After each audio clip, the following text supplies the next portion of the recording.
Hola, soy Jesús Tomás, profesor de la Universidad Politécnica de Valencia. En este Polimedia vamos a ver lambdas y las variables función en Kotlin.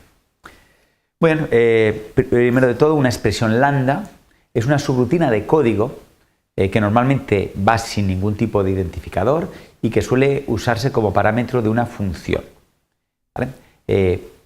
Esto nos lleva también a lo que es la definición de una función de orden superior. Es cualquier función que tiene un parámetro que a su vez es una función o una expresión lambda que acabamos de comentar, ¿vale? Ya se pueden definir lambdas en Java 8, ¿vale? Ya lo incorpora, ¿vale? Con una sintaxis similar a la que vamos a ver ahora en Kotlin, ¿vale? Y bueno, simplemente para escribir un lambda tenemos que ponerlo entre llaves, poner un código en su interior, y si hay parámetros, ponerlos en primer lugar y separarlos de lo que es el código ya con lo que es esta flechita de aquí, guión y un mayor que, ¿vale? Para indicarlo. Lo mejor para entenderlo es ver unos cuantos ejemplos, que queda muchísimo más claro. En este caso esto sería un lambda porque tenemos las llaves y lo que hace es simplemente llamar a un toast con un mensaje determinado. En este caso ya tenemos parámetros, x que es entero, y que es entero, y después de la flechita ya vendría lo que es el lambda en sí, que simplemente lo que nos devuelve es la suma de x más y, ¿vale? No es obligatorio poner los tipos de datos para x y para y, esto sería equivalente. Y también, pues si solo hay un parámetro, podemos poner x por 2, ¿vale? Que lo que nos hace es devolver el doble del parámetro pasado.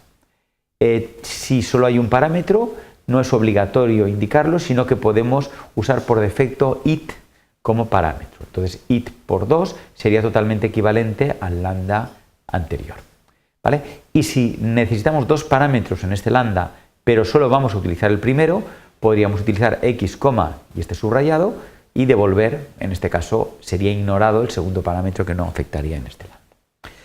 Muy bien. Vamos a ver un poco qué es una función de orden superior. Lo mejor es ver un ejemplo.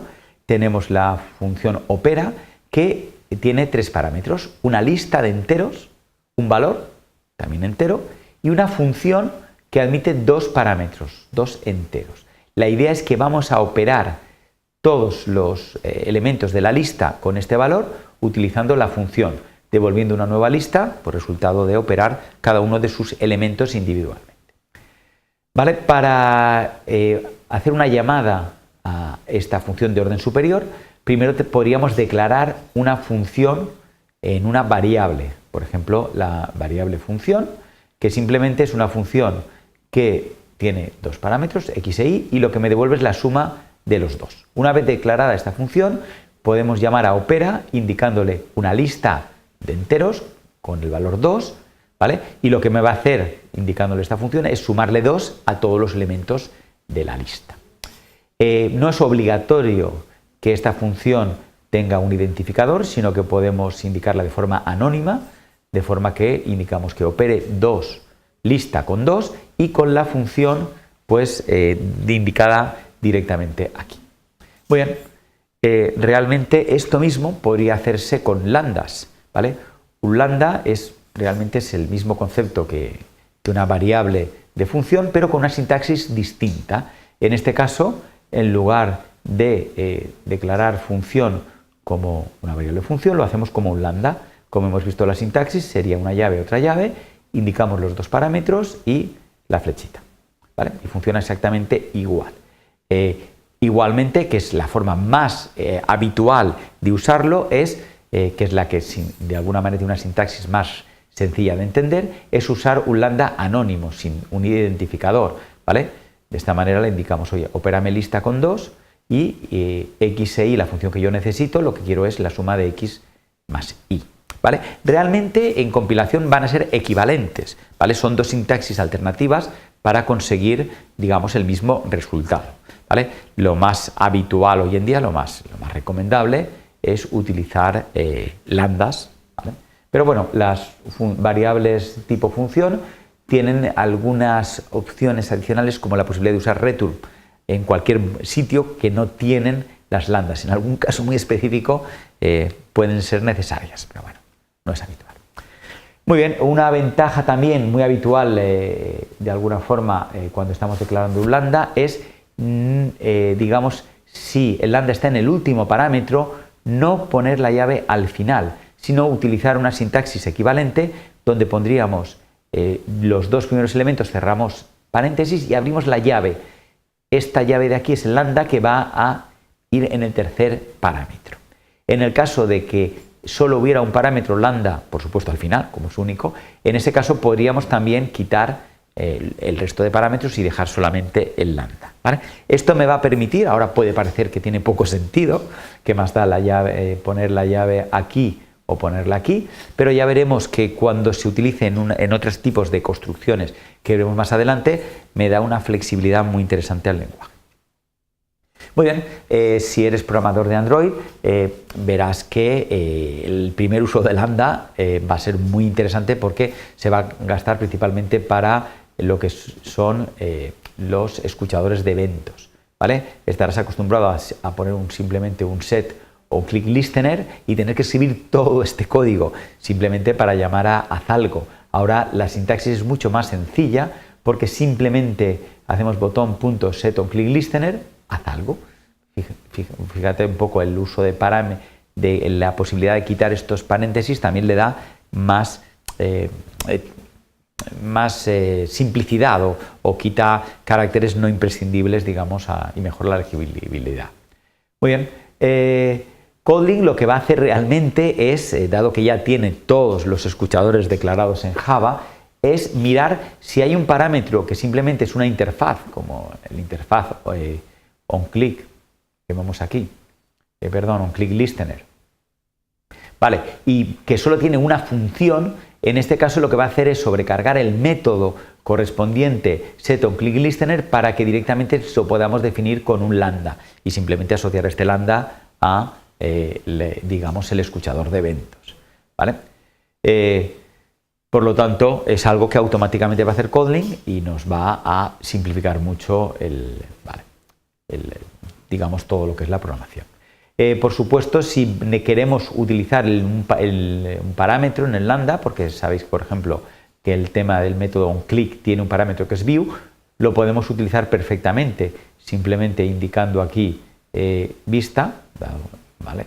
Pues directamente ya vamos a poder utilizarlo si necesitamos realmente pues, usar esa vista que nos pasan siempre como parámetro en este tipo de escuchadores.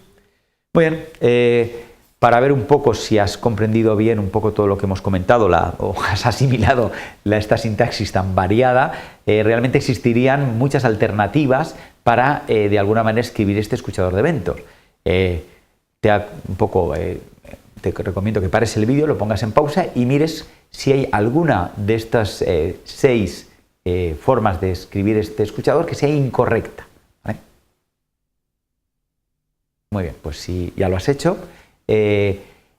realmente espero que hayas visto que realmente las 6 son correctas, ¿vale? Espero que hayas llegado a esta conclusión. La primera es la más recomendable, simplemente es un lambda sencillo. Este es un lambda que se han utilizado los parámetros que no han sido omitidos, es perfectamente válido. Si queremos utilizar el parámetro view, también lo podemos utilizar, aunque luego no lo gastemos. Si queremos indicar que hay un parámetro pero que no lo gastamos, pues también se puede utilizar esta sintaxis. Y si en lugar de lambdas quieres utilizar una variable función, en este caso anónima, pues sería totalmente equivalente. En el primer caso, como no devuelve nada, no se ha puesto nada, pero si quieres poner 2 puntos unit, también es una sintaxis alternativa. Bueno, vamos a hacer otro pequeño ejercicio. Dada la función cuenta los que cumplen, que tiene como parámetros una lista de strings y una función que devuelve un booleano para ver si cumple o no una determinada condición. La salida de ser un entero con el número de elementos de esta lista que cumplen la condición. Bueno, la implementación no es demasiado importante. Lo que quiero es que analices estas 5 formas de llamar, ¿vale?, a esta función de orden superior e indiques si hay alguna que es incorrecta. Puedes poner el vídeo en pausa, ¿vale? Si ya lo has hecho, vemos cómo la primera es perfectamente válida. Coge el string it y mira si es empty, ¿vale? Otra forma totalmente alternativa es indicar que tenemos el parámetro s y mirar s isempty, sería exactamente igual. Si en lugar de llamar a isempty vamos a llamar una función que no tiene parámetros, pues lo podríamos indicar así también, o abreviarlo, ¿vale? Pero esta de aquí ya no tiene sentido, porque estamos indicando un lambda, claramente, esto es un lambda, y estamos poniendo una variable función que, claro, esto no tiene demasiado sentido, estamos mezclando los dos conceptos a la vez. Si queremos usar una variable función, gasta en la siguiente alternativa, ¿vale? La de abajo. Muy bien, pues ya para acabar como conclusiones, hemos presentado los lambdas en Kotlin, hemos visto que también podemos utilizar una sintaxis alternativa que son las variables función y finalmente hemos visto un poco cómo podemos utilizar los parámetros de una función dentro de una función de orden superior. Muchas gracias por tu atención.